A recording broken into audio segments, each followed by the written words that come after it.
Lather, rinse, repeat. I don't repeat. Stop, drop, and roll. Freaky Friday. Throwing so much shade at Ethan. Like, I knew it before you even gave the hint. Whitt.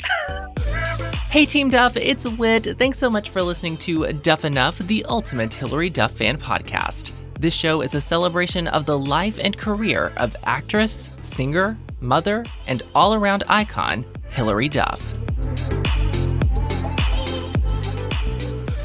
And welcoming back to the podcast right now, Cat McGee with the Hilary Duff Project. Hey Cat, welcome back to Duff Enough. Hi, so happy to be here once again to talk about our queen. Yes. And so for listeners who might have missed your last episode, you were on the Casper Meets Wendy podcast. Tell us a little bit about the Hilary Duff Project. Yeah, so the Hilary Duff Project is a theatrical experience that takes you through what we have deemed to be 5 of Hilary's most important stages of her life.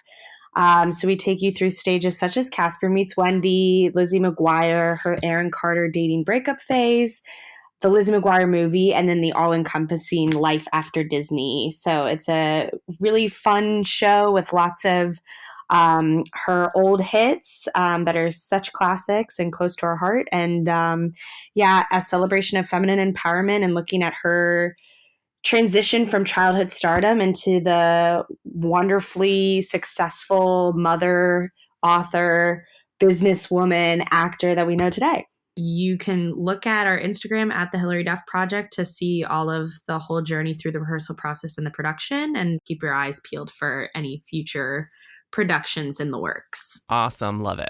Well, Kat, I know the last time that we talked, you had said, you hadn't really revisited Lizzie McGuire in a while. And so I'm curious, we're doing Let's Talk Lizzie for this episode. So what was it like to kind of jump back into the show? So some of those episodes I really distinctly remember, specifically the one where Matt and Lizzie switch places. I remember that so vividly as a child, but all the other ones were kind of new to me. And I honestly was very surprised at how much I still enjoy them even today. I think a lot of the humor and also a lot of the storylines and the lessons that she learns are still pretty timeless and relatable. So I actually really enjoyed it, and I'm excited to continue kind of watching all of the episodes. Absolutely. It holds up in a way that's nostalgic, but also, like you were saying, the messages are just timeless. So it's great. Throw on some low-rise jeans and toss in that butterfly hair clip. It's time for Let's Talk Lizzie. The 5 episodes that we are going to be talking about are episodes 6 through 10 of season 2. So the first episode is called And the Winner Is, and it premiered on April 26th, 2002. This is the episode where Mr. Dig assigns the class to do this scavenger hunt project for history. And I wanted to do this so bad in school. Like, I wanted one of my teachers to assign me a scavenger hunt like this so bad. Like, such a fun way to spend the Saturday, and just an excuse to kind of hang out with all of your friends and go through different parts of town. Like, all the places that they visited all seemed like places that they would have hung out in anyway. So the benefit of getting potentially an A seemed super cool. Right. I mean, we love the digital bean. Love the digital bean. But a little subplot of this episode is actually that Lizzie, Miranda, and Gordo are fighting, which is not strange because they fight in a lot of these episodes. But the weird thing here is that we don't necessarily know what the fight was about. Like, the episode starts and they're totally at odds. They say they're not going to talk to each other again, and they totally do.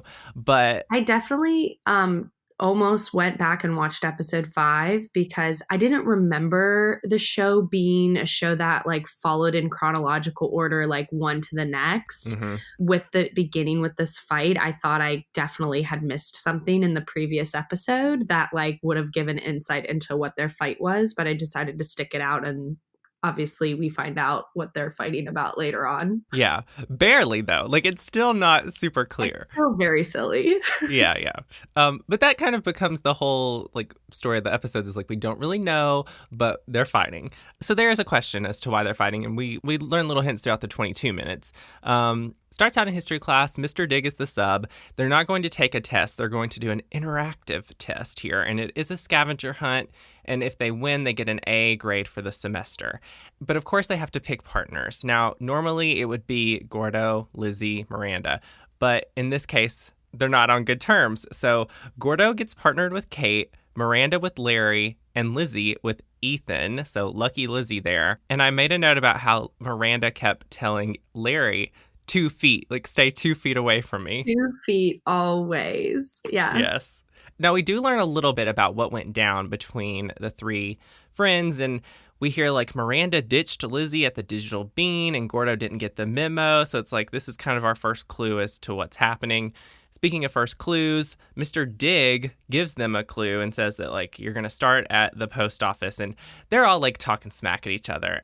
Lizzie says to Miranda, you may be able to talk the talk, but you can't walk the walk. And Ethan chimes in and says, yeah, because you know what? I can walk and talk. Ethan was filled with so many good quotes this episode. I mean, this episode has the quintessential Ethan line in it from the whole series, pretty much. Yep. So, and we're almost there. Ethan has come over to meet Lizzie for the scavenger hunt, and he's talking to Sam and Joe, Lizzie's parents, and they're complimenting his hair. They are like doting on him. Right? I mean, who wouldn't though, quite honestly. Yeah. But do you want to take the line?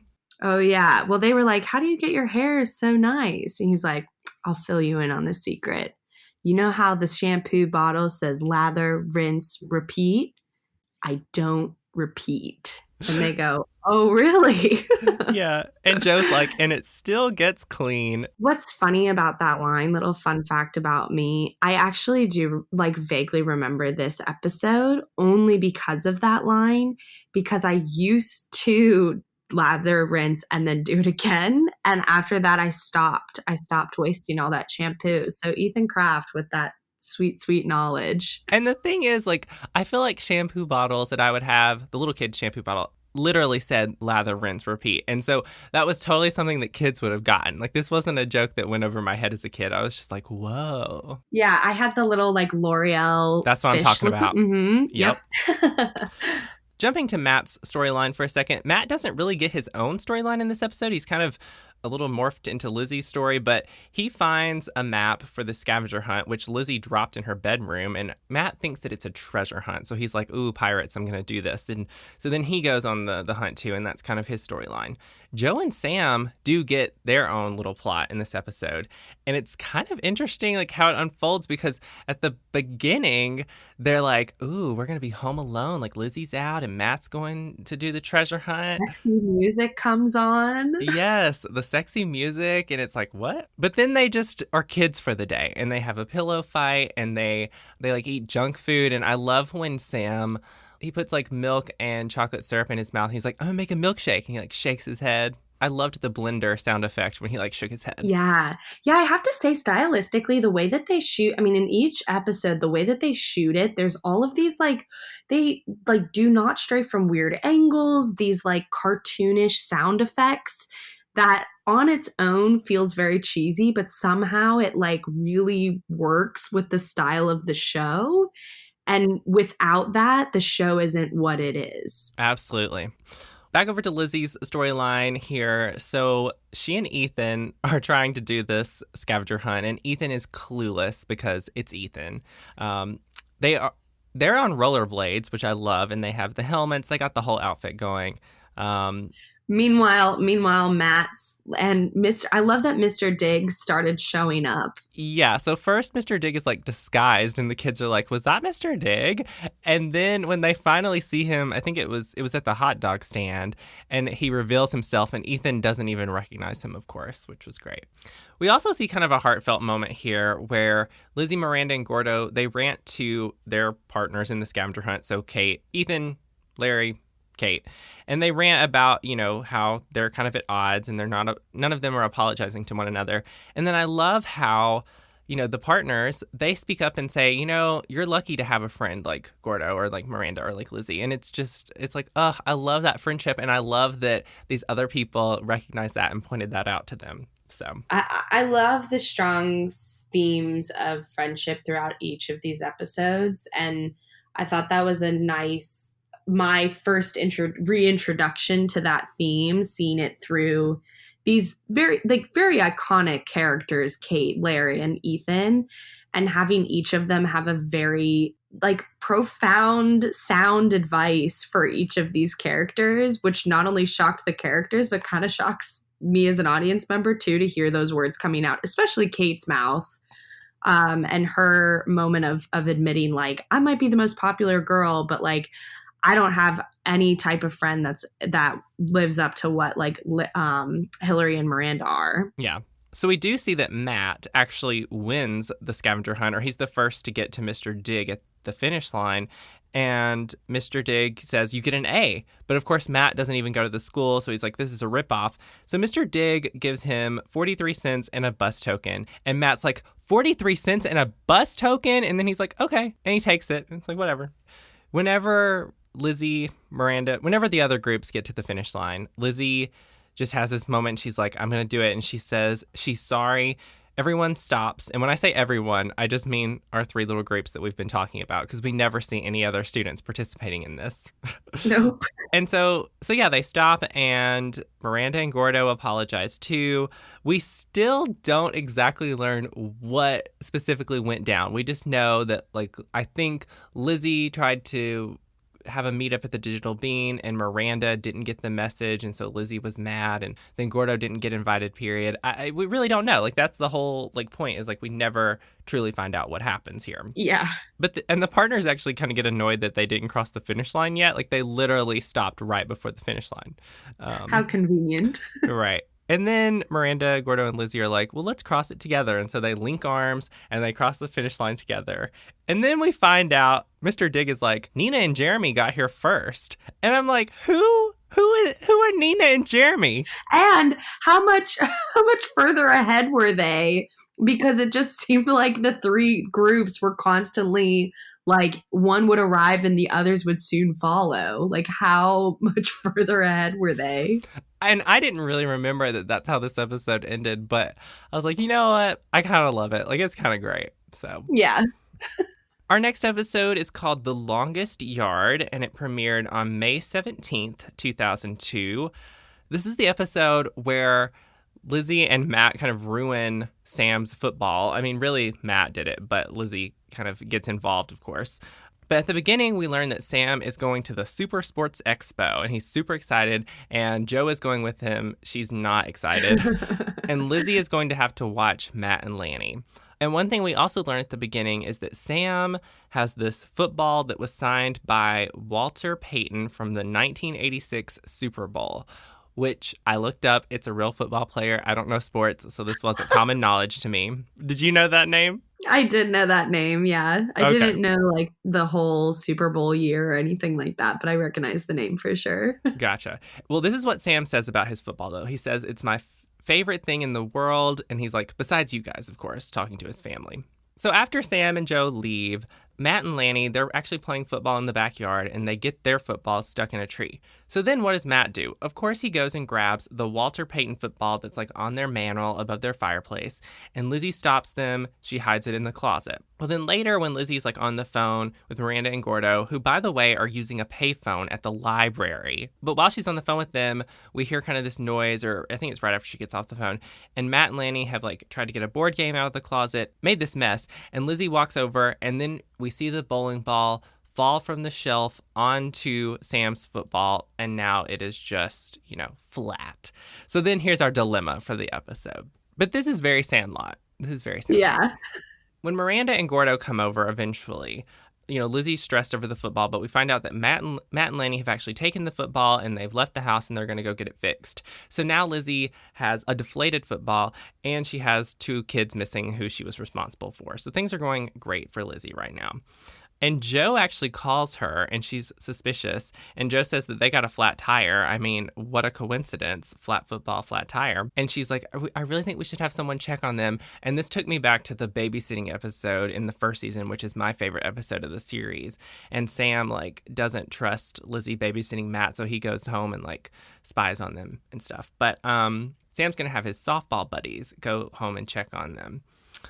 So then the plan here, Lizzie and Miranda are going to go look for Matt and Lanny, and Gordo's going to stay at the house. I love how Gordo just has a moment where he makes this huge sandwich. It's so random. It was the nastiest looking sandwich I've ever seen in my entire life. It was so gross. I was like, chocolate sauce and mustard? Absolutely not. Yeah. And I love how he's like, okay, I'm going to order a pizza. And I love, so right before that was this whole montage of Matt and Lanny trying to like solve the problem. Mm-hmm. And I didn't write all of the places that they went to, but the two that stuck out to me were towards the very end, which was them taking it to a taxidermist and then to a doctor.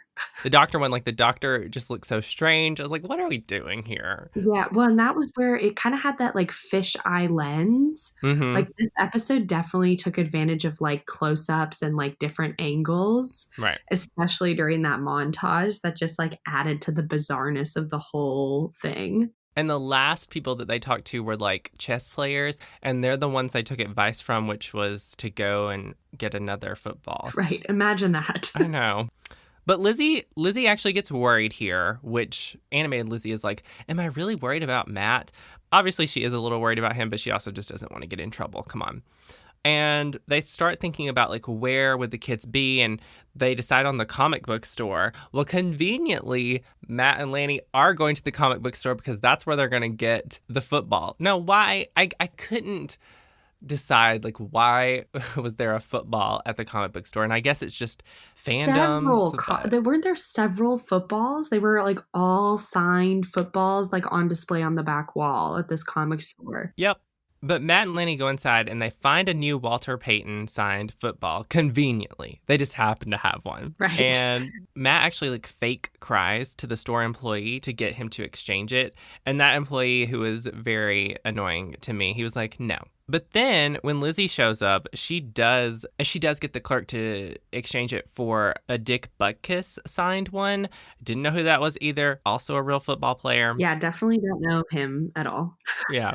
So they take the football, they take the new football, they sneak back through the window at Lizzie's house because Sam's friends do show up and Gordo has to distract them. But as they're sneaking in, like Joe and Sam actually get back home, and then Lanny has to sneak the new football down to the mantle, and it was kind of this little maneuver. But as things wrap up here, we see that Sam finds the new football and he is not happy, and Matt and Lizzie both take the blame, which I kind of thought was like, oh, that's kind of sweet, because I'm surprised they didn't like throw it on one another.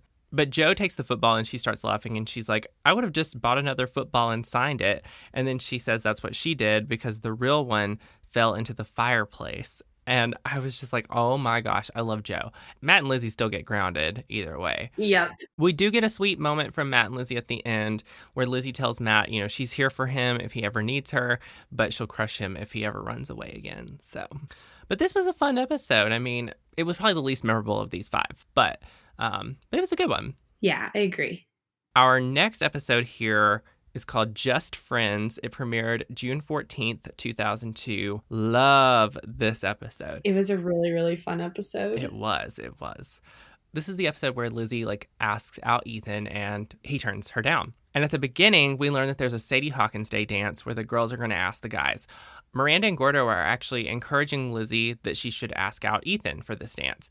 Cut to a scene where Lizzie is practicing, you know, how she's going to ask out Ethan to Gordo. And Gordo is pretending to be Ethan. He acts clueless, which is so true. And I love how animated Lizzie was like, well, it's not very nice, but it's true. I know, throwing so much shade at Ethan. It was spot on. Yeah, not wrong. The next time we see Ethan, he says this line, which I didn't remember this line, but if you've seen Meghan Trainor did this quizzed billboard video with Hilary Duff. Did you see that? Yes, I saw it and I was so jealous. I wanted to be Meghan Trainor so I could be in that room. I know. People were tweeting like, she didn't deserve this, which I'm not trying to hate on Meghan Trainor, but I'm like, no, she didn't. I did, you know. Anyway. Yeah. I was trying to answer the questions faster than she was, and I did. She did do good, though. She did. She did really well. She did extremely well. Hilary brings in Clayton Snyder, who plays Ethan, and the line that he says to Megan is the line that he says here on this episode, and he's like, Lizzie, Lizzie, Lizzie, my day is proceeding with fineness, and he says that to Meghan Trainor too. That's right. He has aged so well. He has, and I love how Meghan Trainor was like, you've aged so well, you look like Hercules. So But right after that line, Lizzie does ask Ethan to the dance, and he says, that he sees Lizzie as more of a friend and not his romantic type. And of course, Lizzie is just immediately confused and a little crushed, and we'll get to where that leads in a minute. I do want to jump over and knock out Matt's storyline for a second. This is a good Matt storyline, absolutely. Yeah. So it starts out, and we see him as like this mad scientist, and Lanny is like his hunchback assistant, and they're making a potion in the blender. Took me back to like being his age with my cousin, and we would like make potions. It was great. Oh, yeah. But they make this, and then they taste it, and they're like, oh, this tastes good. Oh, well, let's forget being evil scientist, and we're going to sell this and make a fortune.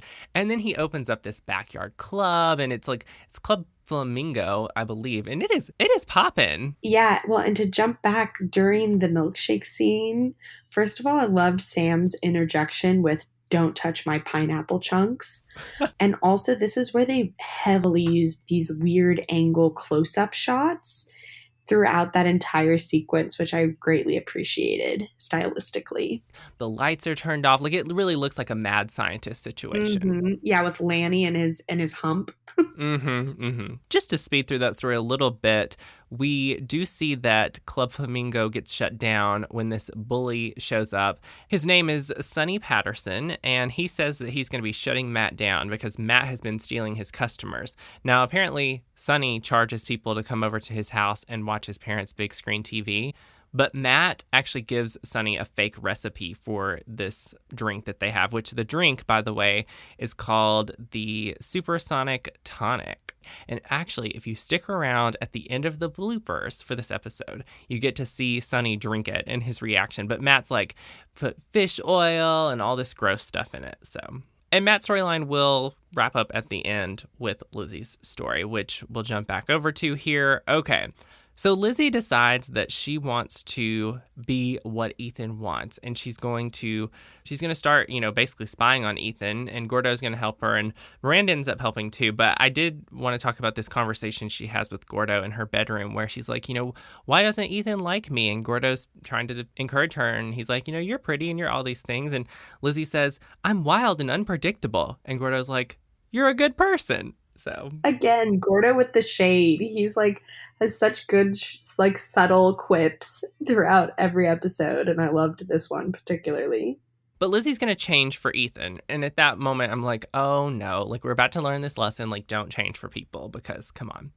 So we got to talk about the sequence where they spy on Ethan, because it actually starts out Lizzie and Gordo are in the bushes and Ethan gets attacked by some pigeons, which I was dead at this. Dead. And the special effects, too. I know. There are some really bad special effects, but also I love how it cuts away from the action, and we're just like watching Gordo and Lizzie react to what's happening, and we hear Ethan run into a pole. We just get this sound effect, and I love how Lizzie thinks, she's like, oh, he likes nature, and he's nearsighted because he ran into a pole, and it's just like, it's great. Later, Gordo actually just goes up to Ethan and, is talking to him about girls, very out of the ordinary for Gordo. But Ethan says he likes the mysterious, quiet type, like in old detective movies.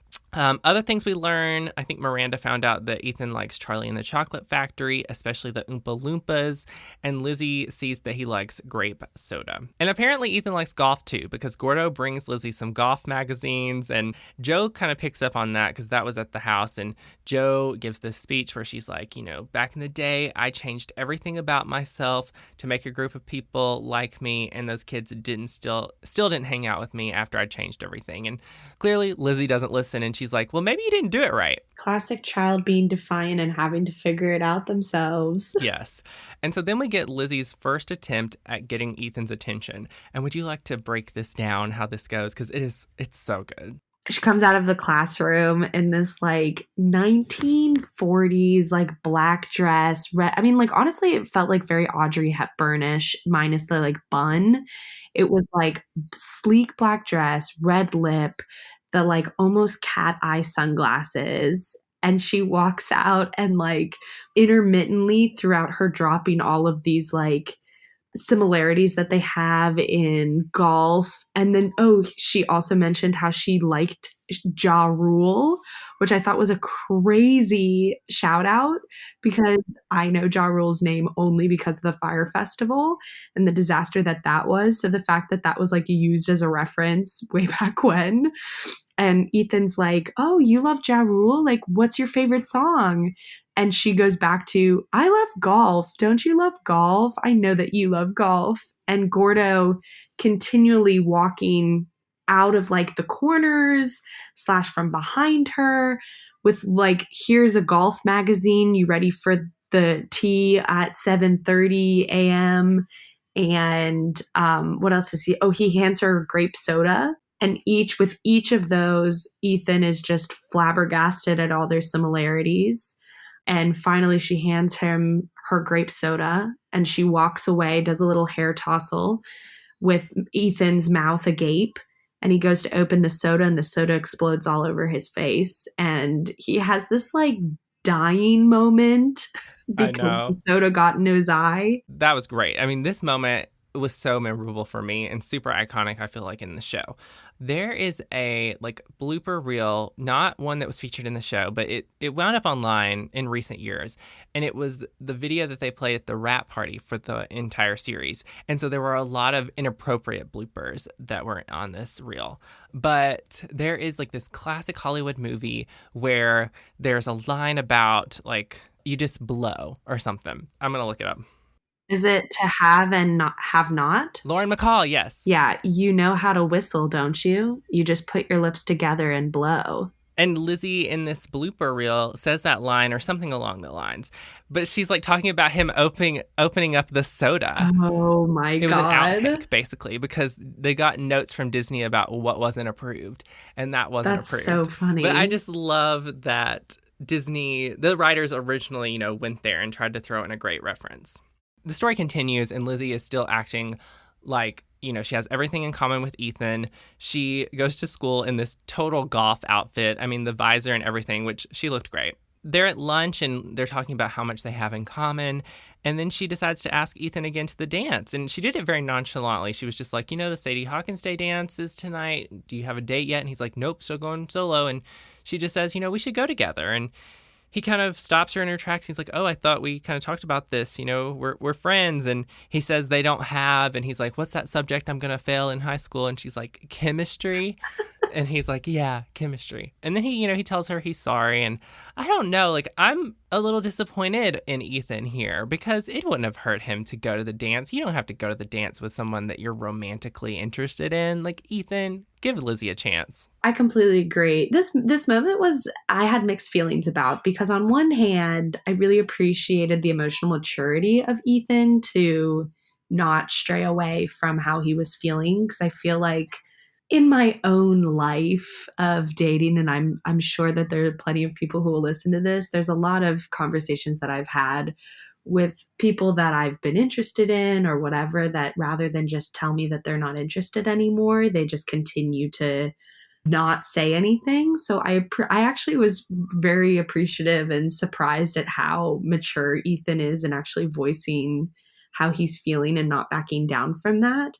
However, I do agree. I went to most of my dances in high school with friends as dates. So the whole point of like him flying solo versus just going as friends, I think I would have appreciated that moment more if Ethan had been like, hey, I thought we talked about this, but also I would love to go with you as a friend because clearly we have so much in common. Right. And, I think we'd have a great time. Never in the series did we get a real Lizzie and Ethan moment. Nope. So as the episode starts to end here, I love the ending of this episode, actually, but Lizzie's bummed. She doesn't go to the dance, and Sam and Joe kind of have a little heart-to-heart talk with her, and Lizzie realizes that what Joe was telling her earlier about changing herself was true. And we see Lizzie go to the backyard, and Matt pours her a supersonic tonic. And he's like, Ethan's a cool guy, which I love that Matt is comforting Lizzie here. But he's like, Ethan's a cool guy, but he's kind of duh, which thank you, Matt. Thank you, Matt. Hitting the nail on the head with that one. Mm-hmm. Club Flamingo is like shutting down, so no one is out in the backyard at this point. It's just like Matt, Lanny, and Lizzie. But then Gordo and Miranda show up, and Gordo does say that he didn't get asked. Lizzie's like, well, do you want to dance now? And so they get up and dance. Lanny all of a sudden becomes this amazing piano player, and he goes over and plays the keyboard. And Miranda actually grabs Matt to dance, which I thought was great. Hilarious. And I wrote down some lines here at the end where Gordo tells Lizzie, you're much better being Lizzie than being Ethan's type. And Lizzie said, no. And then he says, that mystery woman thing was kind of, he's like, growls. And I'm like, oh my gosh, Gordo. It's like a little planting of the seed for what's to come. So that's pretty much the episode there. And that's a good one. That is a good one. Love this one. It's a great one. Next episode is called Those Freaky McGuires. It premiered June 28th, 2002. And you said you really remembered this one. Yes. And it's basically a take on Freaky Friday. So do you want to kind of give us the rundown on this one? Sure. Yeah. So basically the episode starts off with a classic Matt and Lizzie fight. Matt had taken Lizzie's clothes out of the hamper and put them back into her closet. So I guess she had reached for something that she thought was clean, and she comes out and finds that there's a big stain. Mm-hmm. So they kind of get down each other's throats. They have a moment where I forget I didn't write it down, but they say something in unison, which is something along the lines of like, why can't you just stay out of my life? They say stay out of my life at the same time. Yeah. Yeah. So then all of a sudden you have like almost this weird science effect of like the out of body, like their like ghost soul form, like out of their body and then switching over to the other. And both return to their room, discover that they are not themselves, and come out and start having a discussion about what just happened. Meanwhile, Sam walks out of his room with a coffee cup saying, hey, kids, you better hurry up. You're going to be late for school. And so the two of them end up having to go to school. Lizzie, who's in Matt's body, says to her brother, please don't ruin my life. Right. Matt, who is Lizzie, wears this, which honestly, the outfit that he chose for her is not the craziest of outfits. When she was walking down the hallway in this, like, it was almost like snakeskin, pink. Yeah, like kimono. Yeah, and this like feathery, like kimono-esque sweater with like some feathers in her hair. And Gordo and Miranda had this like, oh my God, I can't believe what she's wearing. Meanwhile, in the background, you have all of these high school or middle schoolers like literally falling over laughing. Like if you rewatch that scene again and only look at the people in the background, there's literally people who are like falling over, keeled, like hitting the ground with laughter. I wrote that down too. It's so wild. And so I'm just going to talk about each of their separate storylines like separately. So with Lizzie, whole Matt who is Lizzie, that whole storyline is Miranda and Gordo notice that, oh my God, Lizzie's acting like so much more confident in herself. You see her having a whole conversation with Larry Tudgman and Ethan about like scabs and wounds and blood, and this hilarious line of, Ethan parts ways and he's like, all right, Lizzie, I'll see you at lunch. And Kate is furious, stomps over and she's like, Lizzie McGuire, like you just stole my lunch date. And Matt, who is Lizzie, is like, no, I didn't. And she's like, well, then why did I hear him say that he'll see you at lunch? And she just goes, because he's going to see me at lunch, and like does this like whole hand gesture to like indicate each of those elements. Kate decides to fire back by pulling the seat away in class so that Lizzie falls on her butt. And Matt, who is Lizzie, is like, oh, and Hilary does this like hilarious imitation of Jake Thomas's like rendition of Matt where she does like a lot of like finger stroking of her chin. Mm-hmm. But she's like, oh, she doesn't know who she's dealing with. And we later find out that the prank that Matt decides to pull on Kate is stuff a bunch of frogs in her locker, like put some like powdery substance on the ground. Oh, she slipped on a banana. Oh yeah, she slipped on a banana. That's right. And into a bucket of chili that dumps on her head. So then back to Matt's storyline, which is Lizzie being Matt. She's having difficulty maintaining his hair. So there's this whole like mixture of like hair gel and glue and I'm sure a bunch of other substances that like she uses to flatten his hair. And she ends up dressing him in this like sweater vest, khaki with loafers outfit. Matt arrives at school to see Melina and Lanny. And Melina is laughing, saying that, Matt's, you're such an amateur. I can't believe you put soap in the front fountain and didn't expect to get caught. Like, what an amateur move. To which Lizzie's like, I didn't do anything. I've been sitting here the whole time. And Melina and Lanny just think that he's, sticking with this fake storyline to help him try and get out of trouble. Matt gets called into the principal's office, ends up getting 3 weeks of detention, to which Lizzie is horrified because she, of course, has never gotten in trouble at school in her life. When she comes back from the principal's office, she finds Melina and Lanny at the lunch table, to which she actually reveals to Melina and Lanny that she switched places with Matt. And shockingly, no questions asked. They're just like on board with it. So then they end up finding a bunch of soapy footprints. They follow that to a locker. Clark Benson. So Clark Benson, every time that Matt walks by him in the cafeteria, he always fake sneezes into his pudding. And so he did that because he was tired of having Matt sneeze into his pudding, and he wanted him to stop. And so Lizzie promises that he won't sneeze into his pudding for a whole year or forever. Which one was it? I think it was forever, yeah. Yeah. And so he goes, okay, I'll go tell the principal that I did it. So then they come back and they talk about each other's day. And Matt, who had been Lizzie all day, told Lizzie, if you had the same attitude that you have towards me, towards school and you being in the hallways, you would have a much better like time with Kate, because like don't let her push you around.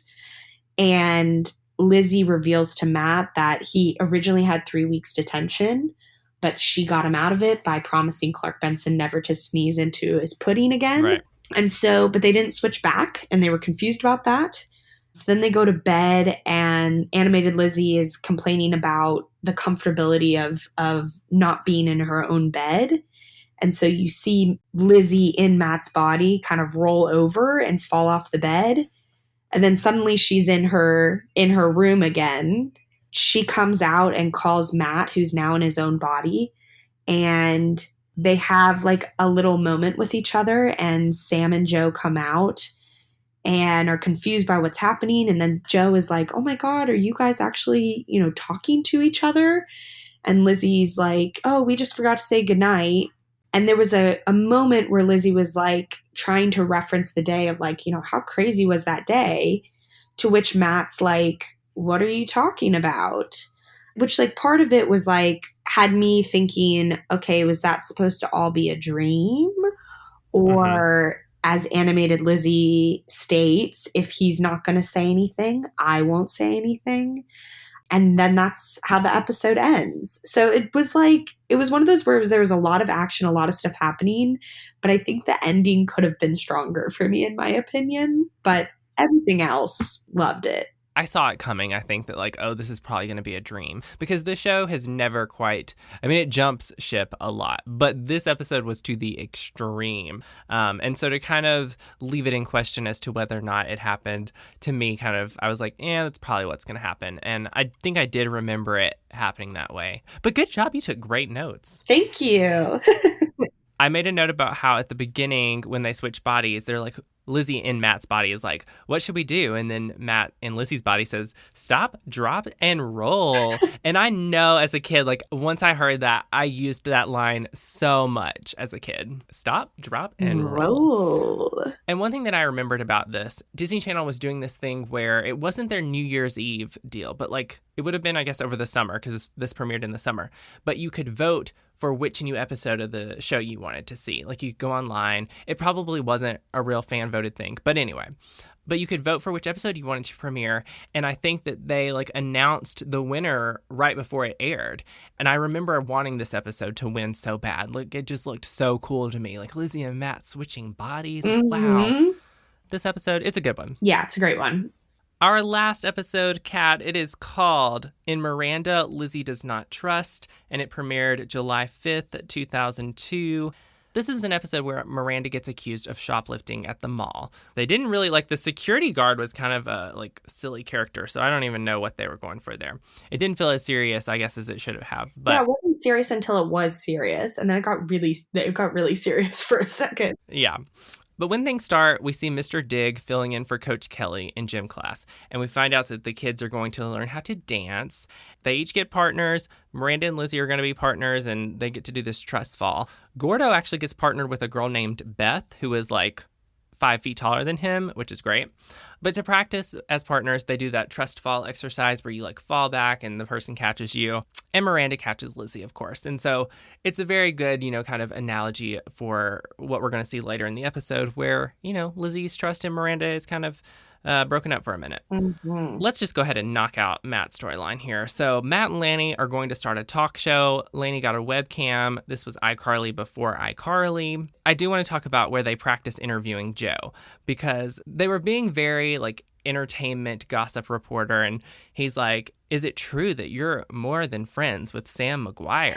And she says that she and Sam have been married for 15 years, which I thought was super sweet. I was like, oh, there's something we learned. It makes sense, I guess. But Anyway, I was like, oh, 15 years, good for them. And so Matt and Lenny do start this web show, or it's called Matt After Dinner, which is so appropriate because it's not it can't be late night. They're kids. Also, they do the web show in the garage, I believe, which I don't ever remember seeing the McGuires' garage until this episode of the show.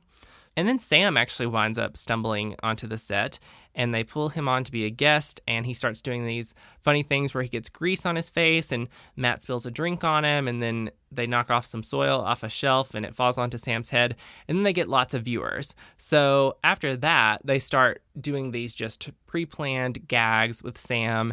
I mean, it's really just kind of ridiculous and so planned, and they really ham it up there. And Lanny's like, I'm not dealing with this fake nonsense, and he leaves. He and Matt are at odds for a minute. Lanny with the values. Absolutely. And we'll wrap up Matt's story at the end because it kind of intertwines with Lizzie's a little bit. So Lizzie, Miranda, and Gordo, they go to the mall here. And at the mall, there's this bowl of candy sitting out at this one store that they go into. And it's take some. Miranda just gets handfuls of this candy and puts it in her purse. So it's Miranda, come on now. She, for trick-or-treating, she is the kid where it says, take one, she would have dumped the whole bowl of candy into her purse. That's exactly what I thought about, for sure.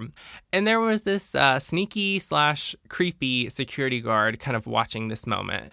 Gordo, in the meantime, is trying on some sunglasses, and he's doing different accents to kind of match up the sunglasses. And did you die when he did this Italian moment? I literally was like, wow, wow, wow. Little do you know, Gordo, you're going to be in Italy soon. I know. And he was like, ciao. And he said, come ride on my Vespa. Yes. And I was just like, that's such a foreshadowing, moment. And by the way, did I see on your Instagram that you'd been to Italy? Yes, I have. So did you do all the things, Lizzie McGuire movie things? I did a fair amount of them. I also specifically chose to go on a Vespa wine tour so that I could ride on a Vespa a la Lizzie McGuire's adventure. So it wasn't through the streets of Rome. It was in the countrysides of Tuscany, but the sentiment was the same. Took a trip to the Trevi, did the whole throw the coin into the fountain. Oh my gosh, love it. Miranda is over here looking at some lipsticks, and she drops a bunch of them, and then she kind of quickly puts them back. And then she decides, hey, I want to leave. And she was ready to go. I mean, she was like, I'm getting out of here. Yeah, she had quite the fire under her butt to get out of there. I know. As she's trying to leave, the security guard stops her, and he finds lipstick in her purse, one thing of lipstick. And she's like, oh, that was from last week when I bought it. Lizzie, don't you remember? And Lizzie didn't remember. And so the security guard takes her away. That's when it does get really dramatic. And it's like, oh my gosh, Miranda is being taken away right now. And Lizzie and Gordo didn't even help her or go with her or anything. They just let her go. And we find out that Miranda's parents had to come get her. Lizzie and Gordo didn't even stay there. Yeah. But Miranda calls Lizzie later, and Gordo's actually at her house, and she questions if Lizzie believes that she's innocent. And Lizzie's like, well, Miranda, you did take all that candy, and you tried to get off in a hurry, And Miranda's just, she's shocked and she's like, you're supposed to believe me. Like, I'm your friend. And so the next day at school, Miranda asks for a different partner in gym class because, it's the whole trust thing and that's not going to work anymore. Lizzie does conveniently get paired with Ethan now, though, even though he drops her because he's distracted when they do the trust fall. And Miranda gets paired with a girl named Cassie Payne. And I love that we have these characters who we never hear anything about otherwise, but here they are. The day in class where they are presenting their dances, we see that Beth does ballet. And so she does this great routine, and Gordo is basically doing nothing. Like, he's doing these little movements with his hand, and Beth just dances around him. And it worked out for him in the end. All right, so Lizzie and Miranda's partners are out of class that day, so both Ethan and Cassie are gone. And so Mr. Dig is like, okay, Lizzie, Miranda, get back together and just do improv. And so they are yelling at each other, and they are aggressively dancing here for a minute, and then it turns into a full-on fight, and Mr. Dig has to break them up. And again, we see them fight so much in this show, but I feel like this was a legitimate thing to have a fight about. Yeah, I think Miranda definitely had a right to be a little upset with Lizzie. Although Miranda was acting sketchy, too. Yes, she was. So the moment that Lizzie kind of comes to her senses here is when she's actually down in the garage or basement or wherever, and she's doing laundry, and Lanny calls Matt, and Matt's going to go help Lanny fix a project that had got messed up, and Lizzie's like, I thought you were mad at Lanny, and Matt says, he's my friend, I've got his back, no questions asked. Matt's going to be the voice of reason for this episode. Yeah, it's cool. I was like, snaps to Matt. And so then, of course, Lizzie's like, okay, I got to stand up for Miranda. And the next day at school, Miranda gets pulled away by a teacher who accuses her of using, like, Cliff Notes for an assignment. And Lizzie steps in and, says, Miranda didn't lie or cheat. And the funny part, though, is Miranda confesses to using the easy read notes, and the teacher's going to make her redo her paper. But Lizzie and Miranda make up at this point, and then we see Miranda do a little trust fall back into Lizzie. And I was like, oh, that's a great way to wrap that up. Full circle.